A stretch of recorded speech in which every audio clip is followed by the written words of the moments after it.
మన విద్యా విధానంలో లోపం ఎక్కడుందని నేను ఆలోచన చేస్తే 5 ఇయర్స్ కంప్లీట్ అయిన వాళ్ళనే ఫస్ట్ క్లాస్లో స్కూల్కు పంపాలని గవర్నమెంట్ స్కూల్స్ డెసిషన్ తీసుకుని, whereas in private schools nursery UKG LKG 3 years complete అయినప్పుడే 3+కి నర్సరీ, 4+కి యూకేజీ, 5+కి ఎల్కేజీ, ఆ తర్వాత ఫస్ట్ క్లాస్ నుంచి.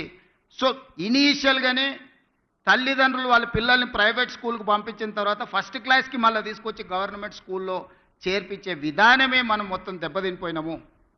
అందుకే ఈరోజు ఆలోచన చేసినాం, బేసిక్స్లోనే ప్రభుత్వము విద్యార్థులను చేర్చుకోకపోవడం వల్ల 3 సంవత్సరాలు ప్రైవేట్ స్కూల్లో నర్సరీ యూకేజీ ఎల్కేజీకి పోయిన తర్వాత ఫస్ట్ క్లాస్కి మళ్ళీ గవర్నమెంట్ స్కూల్స్కి వచ్చే అవకాశం చాలా తక్కువ ఉంది. కాబట్టి దీనికి పరిష్కారం నర్సరీ యూకేజీ ఎల్కేజీ గవర్నమెంట్ ఆధ్వర్యంలోనే పెట్టుకొని ప్రైవేట్ పిల్లలకి ఎట్లయితే ట్రాన్స్పోర్ట్ ఫెసిలిటీ ఎట్లయితే ఇస్తున్నారో ఫ్రీ ఆఫ్ కాస్ట్ మనం ట్రాన్స్పోర్ట్ ఫెసిలిటీతో పాటు బ్రేక్ఫాస్ట్, లంచ్, ఈవినింగ్ స్నాక్స్ కూడా ఈ పిల్లలకి ఇచ్చి ఒక ప్లే స్కూల్ని రన్ చేయాలా. ప్రతి దగ్గర పేదోళ్ళు ఎవరైతే ఉన్నారో మారుమూల పల్లెల్లో తండాలలో ఉండే పిల్లలకు ఒక మంచి ఎడ్యుకేషన్ ఇవ్వాలి అని ఈ మధ్యలోనే నిర్ణయం తీసుకున్నాం. తొందరలోనే ఇప్పుడు ఫస్ట్ క్లాస్ నుంచి ఉండే విద్యా విధానాన్ని నర్సరీ, ఎల్కేజీ,